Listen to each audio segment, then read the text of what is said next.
This next one, we're going to have a discussion around delivering tech capabilities to the warfighter, and I can think of no better group of 4 people to have this conversation. 4 folks that I know extremely well, I've known for many, many years. So we have Peter Dixon, the founder of Second Front and executive chairman of the board. We have Schuyler Moore, who arrived 30 seconds ago from a very delayed flight and somehow got down here from BWI in 45 minutes-ish. We'll just go with that. She's the Chief Technology Officer at U.S. Central Command and a former Hills staffer. Lauren Knausenberger is currently the Chief Innovation Officer at SAIC and the former CIO at the Department of the Air Force. And Jackie Tame, who's the Executive Director of the Silicon Valley Defense Group, something near and dear to my heart, and an operating partner at Playground Global, an early-stage venture capital firm. So give it up for this amazing panel and take it away, Jackie. Awesome. All right. Everybody here okay? Yeah, perfect. Thank you so much, Sam, Tyler, Second Front, everyone. It's really, really great to be here today. I'm joined by a pretty esteemed group up here, so we're really excited to have this conversation about delivering tech capability to warfighters in the future global landscape. So I'm not going to go on and on and on about everybody's background. You guys can read that online. Sam alluded to some, but the reality is we have a lot of really diverse and deep expertise up here in a few different domains, and I think that's going to contextualize the conversation today. So we're going to try to have a different conversation than what I typically experience at sort of summits and symposia, which is where we just all sit around and bash DoD and bash each other, and primes bash smalls and smalls bash primes, and it's really fun for everybody. So we're going to actually sort of focus on the things that are working. There are things that we will also talk about in terms of things where there is still a lot of room for improvement. Obviously, there will always be room for improvement, but there's a lot of great things, right, that have sort of started to happen in the last few years in particular, frankly, because of people like the ones up here on stage and people that I see, great colleagues of mine out in the audience. So let's have this different conversation and start with the progress that we've made over the last few years. Lauren, I'm going to start with you, and then Sky, and then Peter. Actually, I'm going to have you round out for the different vantage point.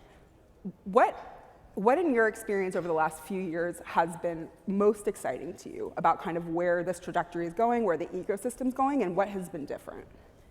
All right. So first, thanks for the welcome. Thank you for being awake after lunch and hanging out with us. See a couple of friendly faces out in the audience. So I want to start by kind of giving us a little baseline on how Great. far we've come.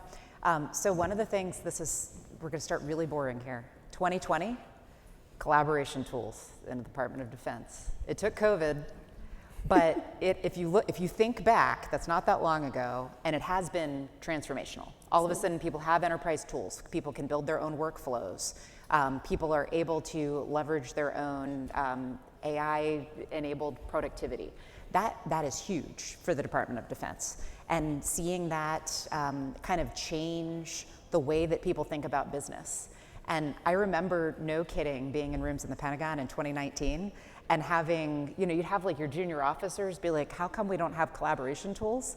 And you'd have very senior officers, mostly just like, oh, these kids, they're whining about needing collaboration tools. And then all of a sudden, once people have the tools that they need to do their job and actually collaborate in a modern environment and enable basic automation for basic stuff, the dialogue completely shifted. And all of a sudden it was like, oh my gosh, I see the power here on being able to do the basics. And that was creating a lot of noise for a very long time. I remember running a lot of innovation competitions, also with Josh Marcuse up here in the front row, back in like 2017, 2018.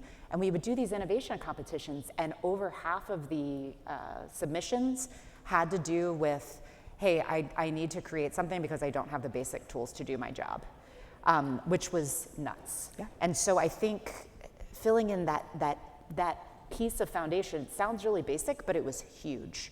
And we stopped having so many things where people felt that they had to rewrite code to do something so basic that just should have been provided for them.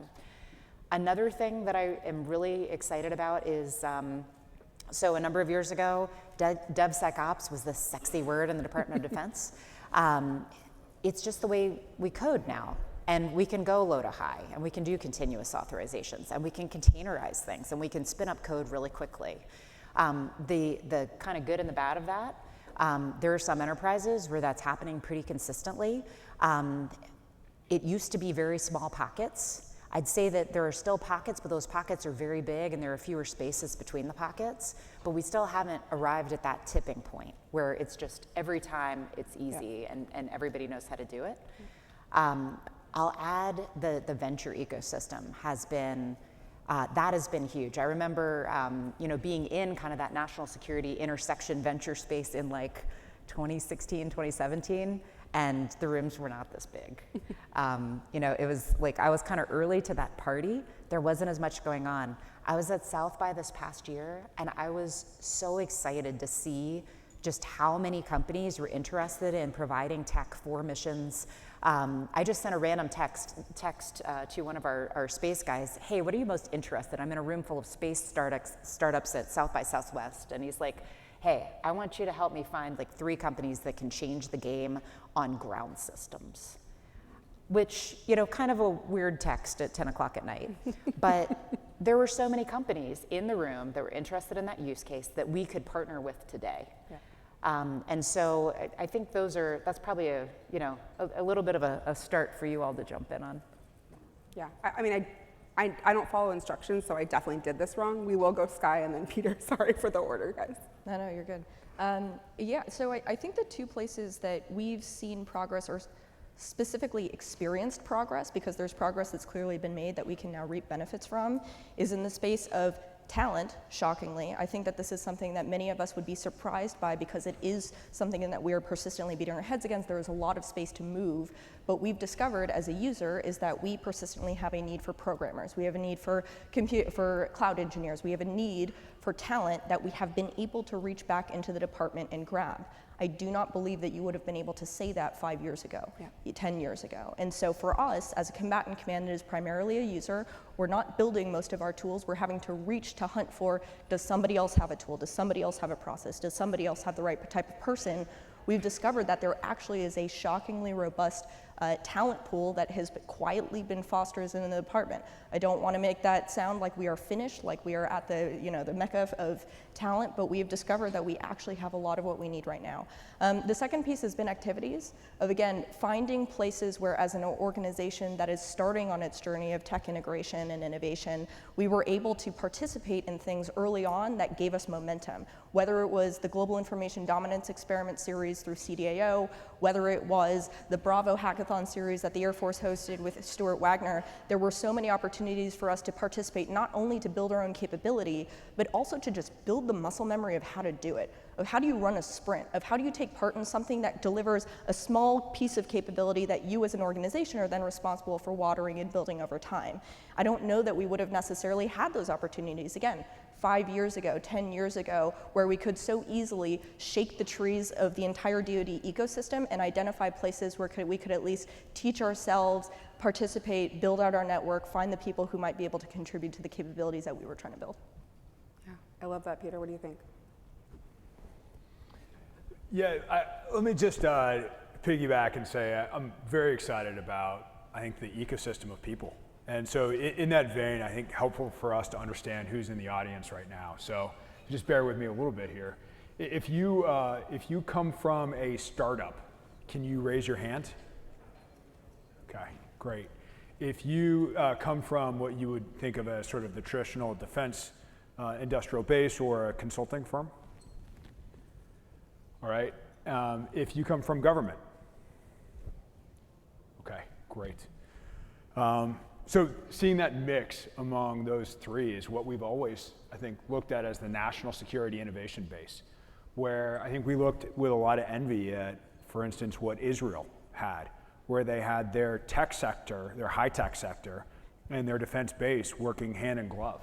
And that was only something that we could dream of having. And now here, I think roughly 10 years, 15 years after I think a lot of us came together to start working on this, it's here, and we made it happen. It's fun for me walking around a conference like this and seeing so many old friends. but also having people go, hey, did you ever think that you would be here? And my answer is kind of like, yes. I don't know how I would have done this otherwise, or how we all would have done this otherwise if we didn't believe. But there were a couple key technologies that we saw kind of the way that history and technology was bending, and there were a couple different linchpins there. And so Sky, I just look at what you were doing with the task force, where you were working on maritime drones, right? And it was viewed kind of as a niche thing for a long time. And now here the Ukrainians, with no navy, have destroyed. They've sunk a third of the tonnage of the Russian Navy in the Black Sea. I mean, just, if that isn't a huge wake-up call for the Pentagon that the revolution in military affairs is finally here, I don't know what is. Or Lauren, the idea, I think Second Front's been proud to have been part of this journey. But that, that we were joking again, that the cloud's here to stay, and maybe it's going to be a thing, and maybe the Pentagon should get serious about it. And so figuring out how to be able to take SaaS and deliver it in near real time, right? In order to be able to do updates, so that you're not being forced on-prem and doing annual updates. I mean, take again Ukraine. If they don't update their small UAVs every 3 months, they get hacked by the Russians, right? Before we all started doing this, there's no way that the US compliance regime would ever let you update a drone within a 3-month period. You'd be lucky if you could do it annually. And that's not survivable on the modern battlefield. And so there are extremely real ramifications to where things are going, where we're still at a tipping point on whether or not our military is going to be obsolete. But I think because of the work that you guys have done and a lot of other people in this crowd, and because of the excitement that now all of our work has generated in the private venture capital space and others, where there is an extremely strong chance that our military won't become obsolete, but that it'll continue to be the thing that underpins prosperity and democracy around the world, and that's something that we can hand off to our children. And so I'm extremely proud of the work that we've done and the legacy that we'll lead. And if you're in this room, I think you should be as well. So that's what I'm particularly optimistic about. Yeah, I mean, I think that's such a great range of things, right? That we can kind of look back over the last few years and whether they were pandemic driven or operationally driven or talent driven in terms of sort of what we've been investing in from a STEM perspective, whether they were driven by the infusion of private capital in this space, which has been really significant and really interesting and great to see. We have all of these things that we can now hold up and be excited about and continue on, hopefully. But Sky, I actually want to go back to something that you touched on briefly, talent. Talent is something that we discuss quite a bit. I think we're all very glad to see that we're trending in the right direction, still some work to be done. One of the things that I think is, that we don't do enough of is highlight some people that are sort of real disruptors in the space publicly. So I'm just going to ask each of you, off the top of your heads, one or two industry, nonprofit, VC, government, anybody you think has been just doing unbelievable work in this space. Like, let's give them a shout out in this room. Sky, what do you think? Sure. So unsurprisingly, my exposure is largely to more of the operational side, where it's not necessarily folks who are technical experts themselves or who run a technical team, but they are people who are making do with what they have, communicating that demand signal back, and in some cases just making it work with what they have with duct tape, yep. Hell or high water. There are folks like Molly Salisbury, Colonel Molly Salisbury out at 513th, to me, is my gold standard of how innovation is executed at any organization. When I am confused about something that we need to execute, when I am wondering what the path forward might be, I typically look to the 513th and to her mindset to think of how I could approach it. We have folks at much lower levels. We hold an event at CENTCOM called Innovation Oasis, where we open up competition to anybody across the command to submit problems that they have identified and solutions that they would like to apply. And what we've discovered is that more often than not, you discover that you're shaking loose this talent that has exceptional ideas. Sergeant Matsunaga from last year, who won our competition, because he built out a force flow tool that was previously taking days for 50 people to do, for one person to be able to do in 3 hours. There are those types of folks who may not necessarily appear at face value to be the technical leadership of the department, but they are best equipped to identify the technical solutions and be able to drag them forward. But it was really difficult for me to think about individuals, because to me, we stand on the shoulders of individuals across the entire innovation ecosystem. When you look at organizations like Kessel Run, Defense Innovation Unit, the JAIC, AFWorks, NavalX, you can just keep listing, Defense Innovation Board. The reality is that whether those organizations exist today or not, we are collectively standing on the shoulders of the work and blood and sweat and tears that they gave. Every day I am reminded that any of those organizations, whether they exist today or not, we sometimes poo-poo and say, oh, well, did it really succeed? Did they actually fundamentally change the foundations of the department? That is not the right question to ask. The question is whether they brought us forward any number of inches forward, because if an organization dragged us 3 inches forward, that's 3 inches forward that I don't have to now fight, that my organization now doesn't have to now fight. So we talk about these individuals, but I also think it's important to look at the history of the organizations that put in so much work, and even if they didn't achieve the end state, it's unlikely that any of us individually will find that magical end state. We're just shoving the ball forward inch by inch, and those organizations deserve a lot of credit. I'm glad you said that. I see a lot of colleagues from the JAIC and Kessel Run and a lot of other people in the audience, and the DIB and DIU, and everybody is doing their part. You're absolutely right. Peter, whether they be organizations or individuals that you want to highlight? Yeah, I maybe have a little bit of a counterbalance, right? And it comes from having engaged, I think, with the venture capital community, where, okay, so the DoD has 160 different innovation organizations right now, 160, because the acquisition process has been so broken for so long. Every general and admiral went out and created their own hobby shop for innovation. Most of them have no acquisition authority, no budget, but they're very happy to take meeting after meeting without ever communicating that in an overt way. And it creates a forest of mirrors for companies that are trying to do the right thing and navigate how to break in. And so there, right now, something that I'm very proud of, and the individuals who did it, is there are 3 organizations that have broken the mold on that to be big front doors for the national security community. So there are tailored pathways for AI, CDAO, for the task force for maritime drones. So there are certainly tailored pathways, special operations for lethality. But in terms of the big 3 doors, there are just 3, right? And they're In-Q-Tel, AFWorks, and DIU. And everybody has some quibbles with those for various reasons. But just going off the metrics, if I'm talking to a venture-backed company, those are the only 3 that I'll recommend. And so when, like, for instance, Office of Strategic Capital came out, and I was like, oh great, here's another effort. But then it was Jason Rathje behind it. I knew it was going to work, right? Because he pulled off a series of minor miracles in getting AFWorks to recapture the cyber budget from the Air Force to make that organization meaningful for a way that actually moved the needle for VCs. And so I think it's important to apply that sort of acid test. I will say, as I was trying to think through who individuals are, who are the Skies or Laurens or Jasons who are kind of coming up now, and I really couldn't think of any, and I'm like, am I just out of touch? But I think it's because it's no longer where you need just a couple big personalities like a Will Roper, who's making things happen despite the system. I think the worm has turned, and people get it, and everybody's kind of rowing in the same direction now on recognizing what we need to do and how to make it possible. Certainly on the operational side of the house, and on the innovation side of the house, the pilot, the prototype, which is a $3 billion non-reoccurring market.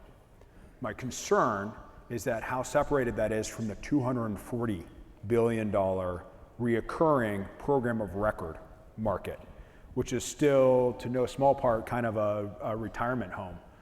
If you look at a lot of the folks who are involved in that, But there are really good examples where people are continuing to do good things over there. And I am excited about those people and their efforts to reform the buy side or the pull side in the same way that the push side has already been reformed. And look, I'm talking about this in an extremely blunt way because I do think that we face a military test here with China in around the 2027 timeframe. And so, this is the country here. This is all the chips on the line right now. And I think we need to be very blunt in how we address some of the challenges and opportunities if we're going to get this right, because we really can. All right, my turn? Yeah. All right, I'll jump in. So I do want to foot stomp some of the specific orgs that Sky brought up. And I also want to just maybe remind the room, because it's been a minute since those organizations were new and shiny. But many folks have come out of those organizations. Some are still serving in government. Some are still serving the national security space in different ways. And some left government feeling really frustrated, wondering if they had really spent their time wisely and if what they did mattered. And I think the folks that went in and paved that way just made a huge lasting impact. And sometimes it takes a minute to see that, but the work done by all of those organizations, I see it today, and that's fantastic. And so I think all of those folks that pushed, I definitely call unsung heroes. I'll throw out too, warfighters have to solve really, really wild problems every day, sometimes without a lot of the things that you have. It's kind of like every day is the NASA mission where you're trying to fix the air filter with whatever happened to be in the closet on the spacecraft.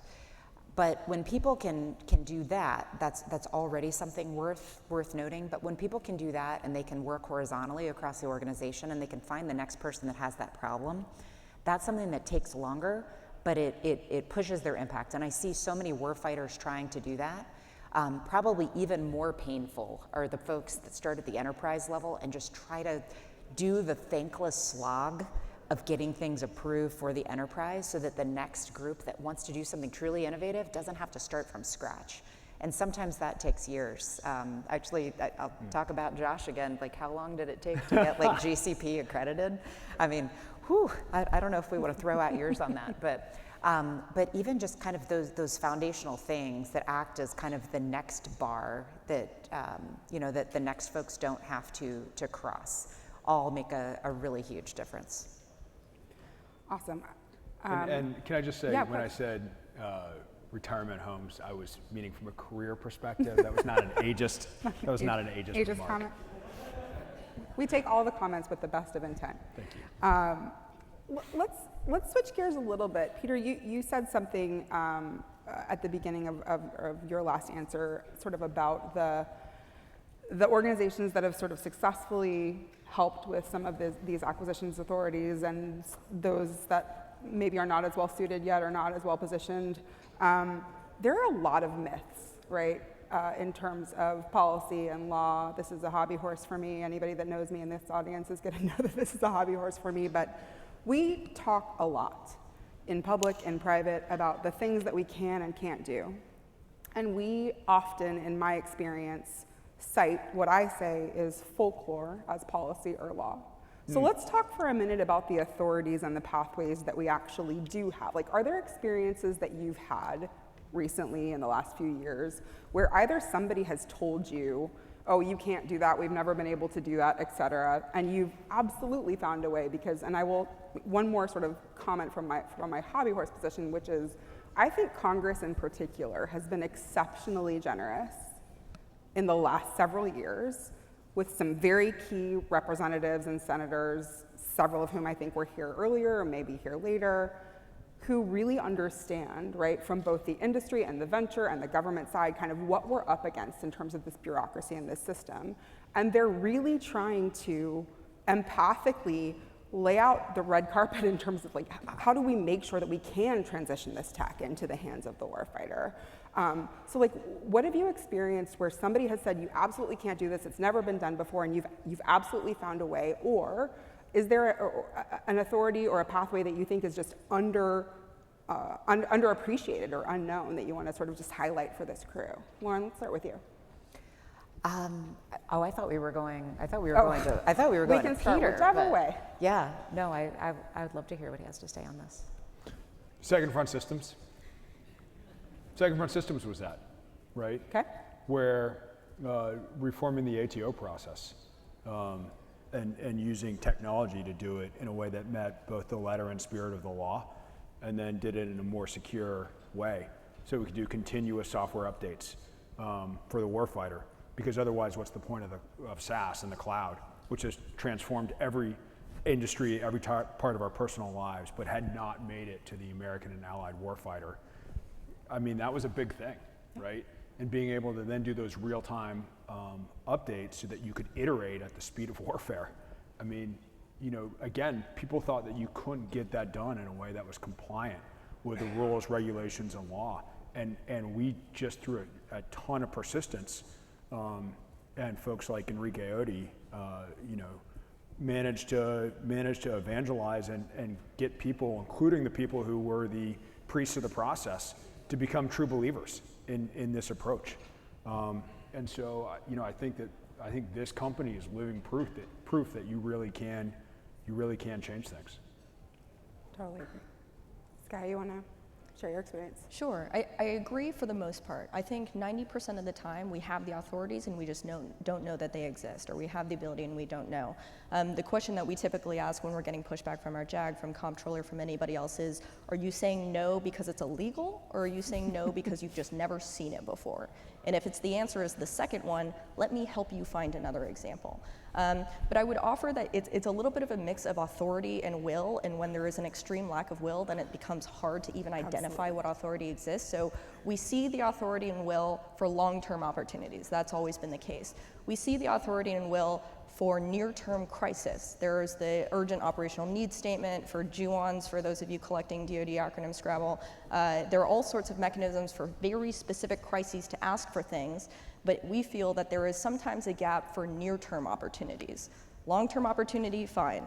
Near-term crisis, fine. Near-term opportunity that would avert later crisis is often difficult. So when we're looking at technologies that will save inordinate amounts of time, that will expand our ability to see ourselves, to see beyond our boundaries, be able to see when threats are coming towards us, unless it is tied to specific crisis, sometimes it can be difficult to identify the acquisition authorities or otherwise to integrate those technologies. So we're fighting those battles with our task forces across all of our components that are trying to integrate new technologies, but finding the will to really push for those types of authorities and then sustain them can sometimes be challenging.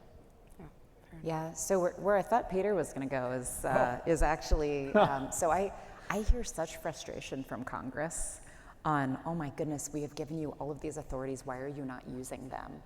And I remember being in the Pentagon and hearing actually kind of the other side of that, occasionally a little bit of helplessness on, oh man, our hands are so tied on certain things. And it was very interesting, depending on what room you're in, the different interpretations that you hear. But I think OTAs, you know, we've had a bit of a pendulum swing on OTAs, but I hear a lot of frustration from Congress on why aren't we using them more? And usually when we use OTAs, we do pretty well.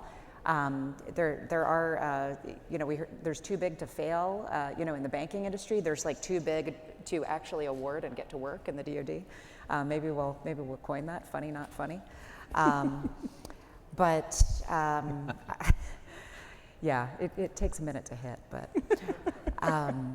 I think that I'll agree with Sky too. Accreditation was one of the biggest things that came to mind for me. Was I remember probably the first thing that I was told no to in the department was on accreditation, which of course meant that it became my very first thing that I was going to focus on, and got to work actually with Enrique and the guys at Kessel Run many years ago, when the accreditation was kind of the only thing between them and being able to deploy capability to the warfighter multiple times a day. And I think that is still a battle that has not died, but the progress that I've seen has been pretty fantastic. And I think we know now we have the authorities, but there is such a difference, I'd say, both on the accreditation side and on the contracting side in consistently being able to use those. Yeah, Totally agree, Sky. You and I are kindred spirits. It's the same question that I used to ask our GC all the time. Like, is this illegal? If not, let's figure out the way to do it. Before we take a couple of questions, I have at least, I think, one or two here. What are some watch items for each of you, or a watch item, in terms of, we have all of this signal, really good signal, from all of the different stakeholders in this ecosystem that things are progressing, we're moving forward, we're taking the lessons learned from operational theaters and global pandemics and otherwise. But what are the things that we need to watch and make sure they are actual signals and not just some noise right now? I would happily start. Sky, I got please. a long list, but I'll keep it shorter. So the first one is data sharing. I think that it is something that has been discussed for a number of years in the department. We have fantastic progress with the DevSecOps memo that is out that mandates it, with a lot of conversation about building into contracts, but we are now in the second scene of the play where we're getting into the brass tacks of what data sharing looks right, because all data sharing was not created equal. And we feel this acutely because if you deliver us data on a timeline that does not meet our operational requirements, that becomes a significant problem and is almost the same as though you didn't share data at all. Let me give you an example. Our Surgeon General has a need for blood data inside of he needs less than 30-minute-old blood data. That involves where blood banks are, how much volume we have, of what type, at what locations. As you can imagine, that is critically and time-sensitively important if we were to have something like a mass casualty event. So if you were to deliver him blood data once a day, that would fundamentally miss the mark. You may technically check the box of the department's requirement for data sharing, but you have missed the intent. And so for us, continuing to express the timeliness and the requirement that you may need to build in of having more automated batched or streaming data out to us is now the part of the play that we are in. To be clear, this is a good thing. We are evolving because we are now getting into granular details of what data sharing needs to look like, but for us it is critically important to not feel that we have simply checked the box because someone hypothetically has an open API that we could hit. The second piece that I'd like to highlight is about networks and the standards that we hold for ourselves across the entirety of the department and inevitably industry. I think too frequently we find ourselves in this practiced helplessness that this is just the way that DoD networks work. It's slow and it breaks often, and that is so fundamentally inappropriate because you would never do that at home. If you're at home and your Wi-Fi dropped for 5 minutes, you'd be up in arms and on the phone and telling people that you owe a refund for the 5 minutes that you've lost. How dare we accept less as a department, particularly when it impacts our warfighters? So to me, what that means that we must do next is invest in the physical infrastructure, in the servers, in the CPUs, in the GPUs that will create the compute in the locations that require it. It requires investment in tools that allow you to monitor, to identify when something has gone down, and to repair it quickly. But without any of that work and effort, everything else we build afterwards, everything we talk about in the digital capability space will become useless. We'll say, our software tools are so pointless, we can't use them because it takes 5 minutes to load. Why does it take 5 minutes to load? Well, it would work if I had access to this data stream, but the networks aren't connected to one another. Why? So to us, there are conversations that have been started about data sharing and about our fundamental network infrastructure across the department that requires us to hold ourselves to a higher bar. We deserve better. We have to all say it together. We deserve better than the networks that we currently have. We cannot rely on infrastructure that is older than I am. Amen. Amen. Not that I feel strongly about it. I'll pull the thread a little bit on follow through there too, because I think that we have a lot of the right concepts out there. We have a lot of the right things that have been tested, even a lot of the right platforms that have been rolled out sometimes to the enterprise level. But we don't seem to have consistent follow through at an enterprise level where we are able to lay out a consistent architecture or view and then make sure that we are appropriately pulling different parts of the mission, different systems, all the way through to the finish line, which also involves killing a lot of things that need to be killed, making a lot of data sets discoverable, and just stopping the madness with, let me copy a data set because I need to use it over here. There's a lot of that happening, but in general, just follow through and making sure that once we have the right tech and we have the right processes, that we absolutely force pushing through and killing things that aren't going to modernize or remain relevant for our mission. You asked about kind of signal there too. I think that the signal on UAS and UUV was so inconsistent and noisy for a little bit, where there was a lot of talk about it, not a lot of money thrown behind it. I think that's become clarified a little bit with some of the recent awards, which made me really happy to see. And then I think generative AI is the other big watch for me because the power is so apparent. There is a lot of caution, which is understood kind of in the DoD spaces, but that's going to be kind of the biggest leap, I think, that once we can really figure out how to bring the power of generative AI to simplify more and more of our mission safely and ethically, that's going to be the big game changer that absolutely can and should happen over the next few years for the DoD. Yeah, I was actually going to joke a little bit and say, in terms of like my thing to watch, and like on taking the is it real or not aspect of like, oh, I'm not sure about this AI thing on whether or not it's going to work out, just because I think all of the military branches, all of them, pushed back on having money allocated to them for AI this past budget cycle. What? Right? I mean, that's just ridiculous given what we've seen happen in the private sector. And so you've seen efforts like Project Maven, which have worked despite kind of the original Google, Maven fallout. Google's back in, right? A number of other key technologies are in, and it's being used on the battlefield today in Ukraine in a way that is meaningful. So AI is tremendously important. A fraction of our overall budget is going for it. Replicator, hugely important. It is the future of warfare.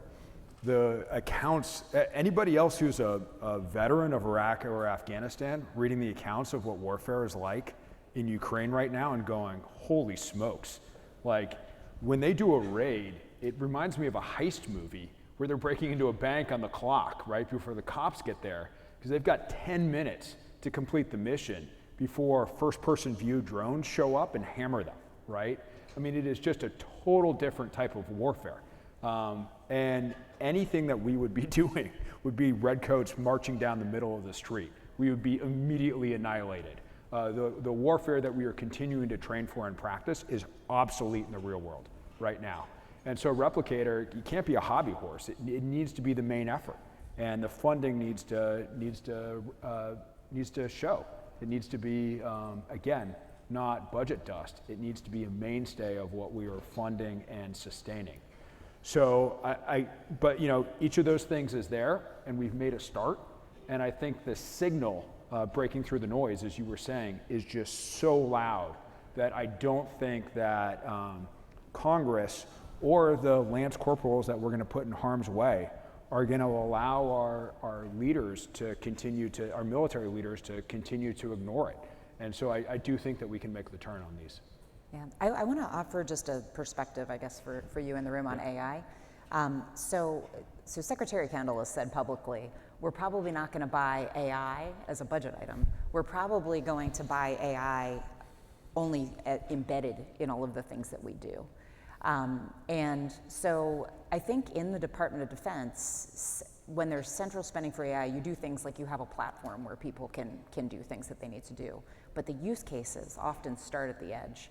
And so I've seen things, some of the things that I'm particularly proud of actually on the corporate side now, we've had customers flag, I need an LLM air-gapped to do this multimodal generative AI use case. And we're able to spin those up really quickly for that mission component. And that's when you don't have to go get an enterprise-wide ATO for this one thing.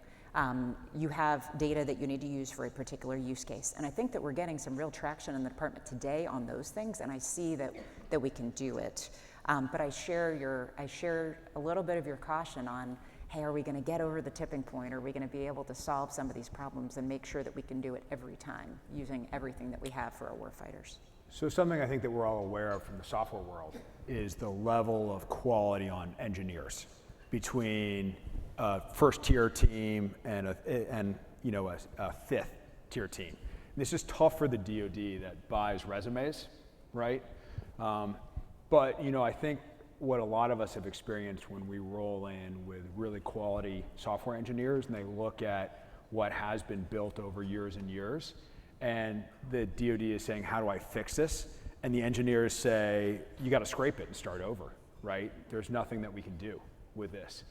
That is true tenfold for AI. And the difference between quality folks who can turn the knobs on AI and folks that can't is just night and day. And the folks that can, they get $1 million, right, base salary from places like Google out of school, right? So unless organizations that are providing the bread and butter, spread over the budget technology are going to be paying $1 million baseline budgets to folks who have the requisite skill sets to bake it in everywhere, then the way it will be absorbed is by taking advantage of the $100 billion put in by VCs into tech companies that are defense first, many of them leveraging AI. But the way that those will be absorbed into, because not all of them are going to IPO and be the next Palantir, is that they have to be acquired by traditional defense companies who are willing to pay those multiples to actually acquire them and be able to advertise that to the street in a way that they can justify. And that's how it'll get into the ecosystem, ultimately. Otherwise, I can't imagine that that'll get spread load in a way that actually ever meets the warfighter. So that's the key next part of the problem. But having you as the chief innovation officer at a big defense company does give me confidence that things are moving in the right direction. I do wonder a little bit sometimes if the way that we describe funding is a little bit of a mix, where being too general of saying that we're going to buy AI is the same as saying that we're going to buy software. And what you actually need is specificity of what you are trying to get out of it, to your point of collaboration tools or different types of workflow tools that you might be able to define based on time sensitivity versus not, because the time sensitivity is going to determine how much you care about those data connections and whether you need high quality engineers to be applied against it. But to us, sometimes we worry that there's digital capabilities that are necessary for warfighting and for enterprise functions that sometimes get abstracted to the point where it is generally interesting to everyone and specifically useful to no one. Being able to describe digital capabilities, particularly in terms of its impact for either an enterprise or for the warfighter or both, is what will ultimately be able to allow that resourcing to sustain, because you'll then be able to measure effect over time. If it's just generically saying that we need software or we need AI, we may struggle to justify, even if it is the right thing to do down the road, that we know we will need AI integrated in multiple workflows, but being able to tie it to a specific measurable outcome is what will allow us to actually make the argument for how it sustains. Amen.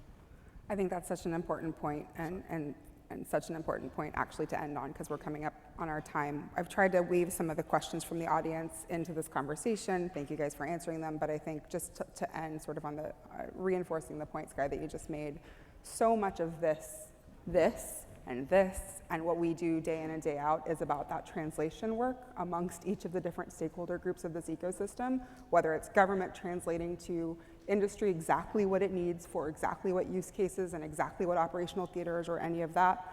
Industry in turn being able to translate to government, to private capital, like this is what we can do, this is what we have, this is what is possible. Now let's reimagine your use case, et cetera. Private capital sort of translating between, and the incentive structures and the alignment. And I think so much of our work, just no matter where you sit in this ecosystem still, is about doing that translation day in and day out. So I just encourage everybody not to get frustrated, if possible. It's a frustrating undertaking, and we've all done it for, I think, a lot of us, decades. Hopefully some of you not as long yet.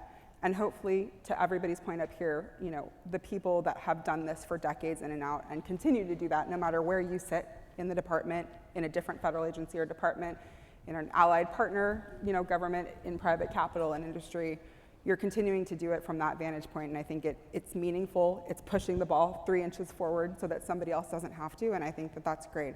So I just ask you guys to thank the panelists that I have up on stage for the work that they've already done and the work that we all know that they'll continue to do. Thanks, guys, for being here. Thank you. Thanks, guys. Awesome. Thank you, Lauren, Peter, and Sky. Great job. Jackie, fantastic job moderating. Thank you.